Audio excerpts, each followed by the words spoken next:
6 గంటల వరకు కూడా పోలింగ్ నిర్వహించడానికి అవకాశం ఉంది కాబట్టి ప్రెజెంట్ వెంకటగిరి దగ్గర మా ప్రతినిధి స్వామి సిద్ధంగా ఉన్నారు అక్కడ నుంచి అప్డేట్స్ అందించడానికి. స్వామి, అక్కడ ప్రెజెంట్ ఓటింగ్ సరళికి సంబంధించిన అప్డేట్స్ ఏంటి? ప్రేమలో ఉన్నబ్బా స్వామి.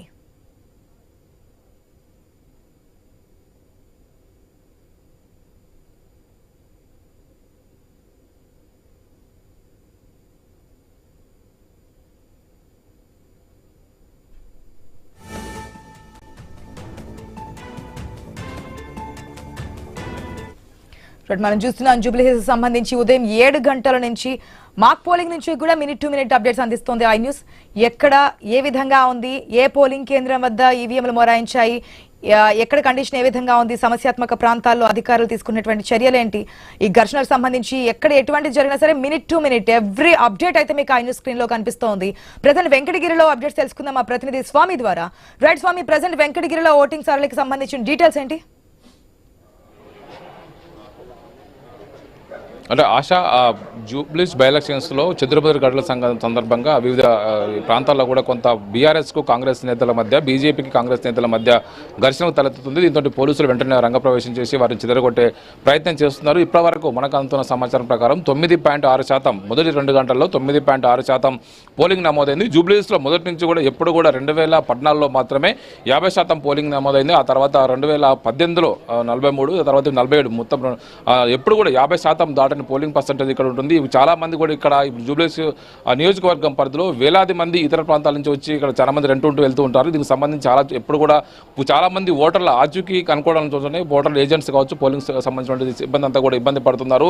4 లక్షల మంది ఓటర్లు ఉన్నటువంటి ఈ నియోజకవర్గం పరిధిలో ఎప్పుడు కూడా 2 లక్షల ఓట్లు నమోదైన పరిస్థితి లేదు. ఈసారి కూడా 50% పైగా ఓటు నమోదవుతుందని చెప్పేసి పోటీ చేస్తున్న అభ్యర్థులు ఆశ పెట్టుకున్నప్పుడు కూడా అంతవరకు వస్తుందా లేదనేది కూడా కొంత డౌట్గానే ఉంది. బై ఎలక్షన్లో సాధారణంగా ఓటింగ్ పర్సెంటేజ్ ఎక్కువగా నమోదవుతుంది. ఈ రోజు ఉదయం కాంగ్రెస్ అభ్యర్థి నవీన్ యాదవ్ మాట్లాడుతూ మాకు ఈసారి 60% పైగా పోలింగ్ నమోదవుతుందని ఒక ఆశాభావం వ్యక్తం చేశారు. చాలా మంది ఓటర్లు ఉత్సాహంగా వస్తారని చెప్తున్నప్పుడు కూడా మనం చూస్తున్నటువంటి పోలింగ్ కేంద్రాల్లో చాలా చోట్ల కూడా పోలింగ్ కేంద్రాల్లోకి ఓటర్లు చాలా తక్కువ సంఖ్య వస్తున్నారు. ఇప్పటికే చాలా చోట్ల కూడా ఒక్కొక్క పోలింగ్ కేంద్రంలో 2-3 పోలింగ్ బూతులు ఉన్నాయి. మనం చూస్తున్నటువంటి ఈ నాదర్ స్కూల్ ప్రాంతంలో 3 పోలింగ్ బూతులు ఉన్నాయి. ఈ పోలింగ్ సెంటర్లో ఒక్కొక్క పోలింగ్ బూత్లో 900కు పైగా ఓటర్లు ఉన్నప్పటికీ కూడా ఇక్కడ ఇప్పుడు ఉదయం నుంచి ఇప్పటి వరకు 100 ఓట్లు దాటినటువంటి పరిస్థితి లేదు. మొత్తం కలిపి 300 ఓట్ల వరకు కూడా ఇప్పుడు ఇక్కడ నమోదైనట్టుగా కూడా తెలుస్తుంది. దీంతో ఇక్కడ పోలింగ్ పర్సెంటేజ్ పెంచడం కోసం ఎలక్షన్లో పోటీ చేస్తున్న అభ్యర్థులు కావచ్చు, ఆయా పార్టీల కార్యకర్తలు, పోలింగ్ సిబ్బందిని అందరూ కూడా ఏదైతే వచ్చిన వారికి ఫేర్ అండ్ ఫేర్గా ఓటుకు వినియోగించుకునే విధంగా అవకాశం కల్పిస్తున్నారు. ఈ రోజు ఉదయం నుంచి కూడా అనేక చోట్ల కూడా హైదరాబాద్ ఇప్పుడు జూబ్లీస్ నియోజకవర్గం పరిధిలో ఇటు ఎర్రగడ్డ, మరోవైపు ఇటు బోరబండ, ఇటు వెంగళరావు నగరు, యూసఫ్గూడ, రహమత్ నగర్, ఇటు మరోవైపు ఏషియాపేట, ఈ మొత్తం 6 డివిజన్ల పరిధిలో పెద్ద ఎత్తున కూడా ఓటింగ్ కోసం ప్రయత్నం చేస్తారు. మనం చూస్తూ ఉన్నాము. ఇక్కడ ఓటు హక్కు వినియోగించుకోవడం కోసం ఆ కాంగ్రెస్ అభ్యర్థి నవీన్ యాదవ్ ఇక్కడికి వస్తున్నారు. నవీన్ యాదవ్కి ఇక్కడ ఓటు హక్కు ఉంది. దీంతో ఇక పెద్ద సంఖ్యలో ఆయన అనుచరులు లోపలికి వచ్చే ప్రయత్నం చేస్తున్నప్పుడు కూడా పోలీసులు వారందరూ కూడా వారిస్తూ ఉన్నారు. ఆయన ఇక్కడ ఓటు హక్కు వినియోగించుకొని ఎప్పుడు కూడా పెద్ద సంఖ్యలో ఓటింగ్ నమోదు కాని పరిస్థితి ఉంది. గతంలో మనం చూస్తే కనుక ఇప్పుడు కూడా 50% పోలింగ్ ఇక్కడ పూర్తిగా దాటని పరిస్థితి ఉంది. గతంలో మాగంటి గోపీనాథ్ 2014, 2018, 2027 3 సార్లు ఇక్కడ హ్యాట్రిక్ విజయం సాధించారు. ఎప్పుడు కూడా ఒక మొదటిసారి మాత్రమే 20,000 మెజార్టీ వచ్చింది. ఆ తర్వాత 2 సార్లు 16,000 ఓట్ల మెజార్టీ తోటి మాగంటి గోపీనాథ్ విజయం సాధించారు. మాగంటి గోపీనాథ్ అకాల మరణంతో వచ్చినటువంటి ఈ బై ఎలక్షన్స్లో ఇప్పుడు పార్టీలన్నీ కూడా హోరాహోరీగా పోరాడుతున్నాయి. తమ సిట్టింగ్ స్థానాన్ని కాపాడుకోవడం కోసం బీఆర్ఎస్ పార్టీ ఒకవైపు ఇక్కడ గతంలో 2 సార్లు 2018లో ఎంఐఎం పార్టీ నుంచి, 2014లో ఎంఐఎం పార్టీ నుంచి, 2018లో ఇండిపెండెంట్గా పోటీ చేసినటువంటి నవీన్ యాదవ్ ఈసారి కాంగ్రెస్ పార్టీ అభ్యర్థిగా ఎన్నికల బరిలో నిలిచారు. స్థానికుడు నవీన్ యాదవ్కు ఇక్కడికి కాంగ్రెస్ పార్టీ టికెట్ ఇచ్చింది. ఒకవైపు పార్టీకి సంబంధించినటువంటి నేతలంతా కూడా ముఖ్యమంత్రి రేవంత్ రెడ్డితో సహా హోరాహోరీగా ప్రచారం చేశారు. ఖచ్చితంగా అన్ని వర్గాల ఓట్లను ఆకర్షించి తమ పార్టీని గెలిపించుకోవడం కోసం కీలకంగా పనిచేస్తున్నారు. మరోవైపు తమ సిట్టింగ్ స్థానాన్ని కాపాడుకోవడం కోసం బీఆర్ఎస్ పార్టీ కూడా పార్టీ వర్కింగ్ ప్రెసిడెంట్ కేటీఆర్ మిగతా నేతలంతా కూడా పెద్ద ఎత్తున కూడా రోడ్ షోలతోటి వేలాది మంది కార్యకర్తలతోటి పెద్ద ఎత్తున కూడా ప్రచారం నిర్వహించారు. ఈసారి ఖచ్చితంగా తమ స్థానాన్ని నిలబెట్టుకోవడం కోసం ప్రయత్నం చేస్తారు. మనం చూస్తున్నాం నవీన్ యాదవ్ ఇక్కడికి తన ఓటు హక్కు వినియోగించుకోవడం కోసం ఇక్కడికి వస్తున్నారు. నవీన్ యాదవ్ ఓటు హక్కు వినియోగించుకోవడం కోసం ఉదయం నుంచి కుటుంబ సభ్యులు సమేతంగా ఇక్కడికి వస్తున్నటువంటి నవీన్ యాదవ్కి స్థానికంగా ఉన్నటువంటి కుటుంబ సభ్యులంతా కూడా ఈ ప్రాంతంలో తన తండ్రి శ్రీశైలం యాదవ్, తన తల్లితో పాటు మిగతా కుటుంబ సభ్యులంతా కూడా ఇక్కడ ఓటు హక్కు వినియోగించుకోవడం కోసం ఈ పోలింగ్ కేంద్రానికి అయితే వచ్చారు. వారందరూ కూడా లోపలికి వెళ్తున్నారు. ఓటు హక్కు వినియోగించుకొని వారందరూ కూడా ఇక్కడికి వచ్చారు. 2014లో ఎంఐఎం పార్టీ తరఫున పోటీ చేసినటువంటి నవీన్ యాదవ్కు 40,000 ఓట్లు వచ్చి అతను అప్పుడు మాగంటి గోపీనాథ్ చేతిలోనే ఓటమిపై వెళ్ళారు. ఆ తర్వాత 2018లో ఇండిపెండెంట్గా పోటీ చేసినటువంటి నవీన్ యాదవ్ అప్పుడు కూడా 18,000 20,000 ఓట్లు సాధించారు. తనకు ఇక్కడ దాదాపుగా 40-50 వేల సొంత ఓటు బ్యాంక్ ఉండడంతో కూడా గుర్తించినటువంటి కాంగ్రెస్ పార్టీ అతనికి టికెట్ కేటాయించింది. ఈసారి ఖచ్చితంగా గెలవాలనే దృక్పథంతో కుటుంబ సభ్యులు అంతా కూడా పెద్ద ఎత్తున కూడా కాంగ్రెస్ పార్టీ తరఫున బరిలోకి తిరిగి ప్రచారం చేస్తూ ఉన్నారు. మొత్తానికైతే ఈసారి ఈ ఎలక్షన్కి సంబంధించిన విషయంలో ఒకవైపు అనేక చోట్ల చెదురుమదురు ఘటనలు చోటు చేసుకుంటున్నాయి. ఇటు బోరబండలో ఒకవైపు బాబా ఫసీయుద్దీన్కి బీఆర్ఎస్ నేతలకు మధ్య కొంత ఘర్షణ వాతావరణం చోటు చేసుకుంది. వెంటనే పోలీసులు రంగంలో దిగి వారిని చెదరగొట్టారు, పరిస్థితి సద్దుమణించారు. ఒకవైపు పోలీసులు కూడా ఎక్కడికక్కడ కూడా డ్రోన్లు ఉపయోగించి ఎలక్షన్ సంబంధించినటువంటి లా అండ్ ఆర్డర్ని పర్యవేక్షిస్తున్నారు. ఎక్కడ కూడా ఎలాంటి అవాంఛనీయ సంఘటనలకు తావివ్వకుండా జాగ్రత్త పడుతున్నారు.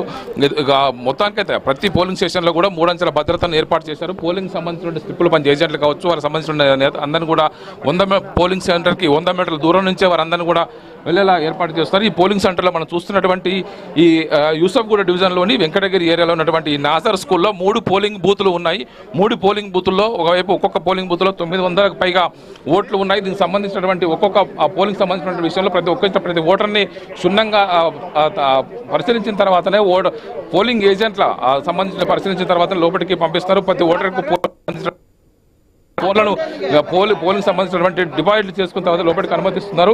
గతంతో పోలిస్తే ఈసారి ప్రతి పోలింగ్ స్టేషన్లో కూడా ఒకవైపు ఫెసిలిటీస్ని మరింతగా పెంచడం జరిగింది. తాగునీరు కావచ్చు, వృద్ధులకు రానికి పోనీకి వారికి వెసులుబాటు కావచ్చు, మరోవైపు వాళ్ళు ఫోన్లు డిపాజిట్ చేసుకోవడం కోసం ప్రత్యేకమైన డిపాజిట్ కౌంటర్లను కూడా ఈసారి ప్రత్యేకంగా ఏర్పాటు చేయడం జరిగింది.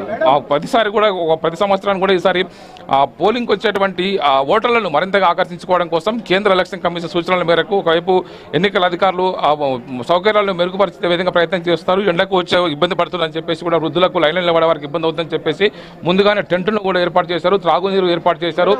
మొత్తం పరిసర ప్రాంతాల్లో వైపు తాగునీరు కావచ్చు, టాయిలెట్స్ కావచ్చు, అన్ని రకాలు ఏర్పాటు చేశారు. ఎవరైనా లైన్లో ఎక్కువసేపు నిలబడితే ఇబ్బంది పడకుండా ఉండడం కోసం వారికి ఇక్కడ ఓఆర్ఎస్ ప్యాకెట్స్ ఇవ్వడం కోసం హెల్త్ వర్కర్స్కి కూడా వారికి బాధ్యతలు అప్పగించి ఇక్కడ ప్రత్యేకంగా ఏర్పాటు చేయడం జరిగింది. వృద్ధులు వికలాంగులు వస్తే వారిని తీసుకెళ్లడం కోసం వీల్ చైర్ లాంటివి కూడా ఏర్పాటు చేశారు.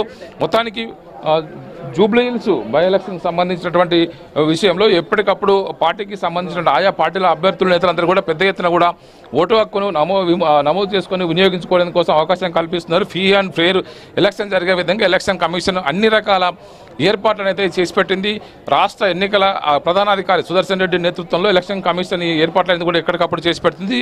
మనకు కోట్ల విజయభాస్కర్ రెడ్డి ఇండోర్ స్టేడియం నుంచి కూడా పూర్తిగా ఎలక్షన్ సంబంధించిన సామాగ్రి కావచ్చు, మిగతా వాటిని ఇక్కడ నుంచి పంపిణీ చేయడం కోసం ఏర్పాట్లు చేశారు. ఒకవైపు ఈ పోలింగ్ బూత్ నుంచి నవీన్ యాదవ్ తండ్రి చిన్నశ్రీశైలం యాదవ్, ఆయన తల్లి, మిగతా కుటుంబ సభ్యులు ఓటు హక్కు వినియోగించుకోవడం కోసం ఇక్కడికి వారి కుటుంబ సభ్యులంతా కూడా తరలి వచ్చారు. ఇక్కడ అధికారులు వారికి సంబంధించినటువంటి ఓటుని వారికి ఉన్నటువంటి గుర్తింపు పత్రాలను పూర్తిగా ధృవీకరించుకున్న తర్వాత లోపల ఓటు హక్కు వేసే విధంగా ఏజెంట్ల అనుమతితో అవకాశం ఇస్తున్నారు.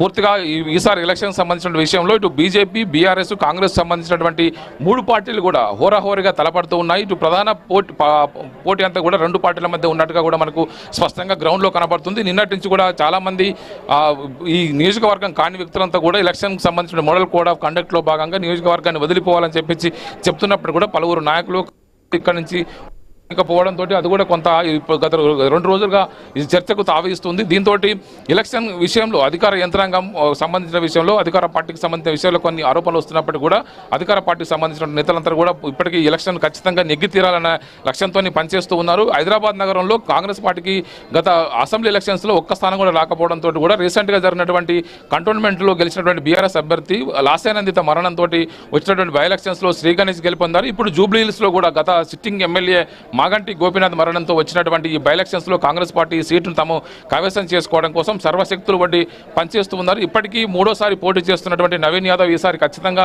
విజయం సాధించాలనే ధీమాతోటి ఖచ్చితంగా విజయం బావుట ఎగరవేయాలనే లక్ష్యంతో కూడా పనిచేస్తారు. వారి కుటుంబ సభ్యులంతా కూడా పూర్తిగా కష్టించి ఈ పనిచేస్తారు. కాంగ్రెస్ పార్టీ అధికార పార్టీ కావడంతో కూడా అన్ని రకాల అండదండలు అందినాయని చెప్పేసి కూడా ఒక ఉత్సాహంగా ఉన్నారు. ఇక్కడ ఖచ్చితంగా చాలా కాలంగా రాజకీయంగా తను నిలదొక్కుకోవడం కోసం ప్రయత్నం చేస్తున్నటువంటి నవీన్ యాదవ్ ఈసారి ఖచ్చితంగా ఎమ్మెల్యే అయ్యి అసెంబ్లీలో అడుగుపెట్టాలనే ఒక లక్ష్యంతో గత కొద్ది రోజులుగా గట్టి పట్టుదలతోనైతే ప్రచారం నిర్వహించారు. ఆయన తరపున ముఖ్యమంత్రి రేవంత్ రెడ్డి భారీ రోడ్ షోలు నిర్వహించి ఓటర్లను ఆకట్టుకోవడం కోసం పెద్ద ఎత్తున కూడా ప్రయత్నం చేశారు. నియోజకవర్గంలో అభివృద్ధి పనులకు సంబంధించి కూడా ఎలాంటి లోటు రానియకుండా కాంగ్రెస్ పార్టీ అభ్యర్థిని గెలిపిస్తే మేము పనులు చేసి చూపిస్తామని చెప్పేసి కూడా ఆయన హామీ ఇవ్వడం జరిగింది. మరోవైపు ఇటు తమ సిట్టింగ్ స్థానాన్ని కాపాడుకోవడం కోసం ఇటు BRS party working president KTR కూడా పెద్ద ఎత్తున నియోజకవర్గం పరిధిలో పెద్ద ఎత్తున కూడా రోడ్ షోలు నిర్వహించారు. తమ స్థానాన్ని తాము నిలబెట్టుకోవడం కోసం ప్రయత్నం చేస్తాము. దివంగత ఎమ్మెల్యే మాగంటి గోపీనాథ్ సత్యమణి మాగంటి సునీతను గెలిపించాలని చెప్పేసి ఆయన కూడా ప్రచారం చేశారు. ప్రతి డివిజన్ వారీగా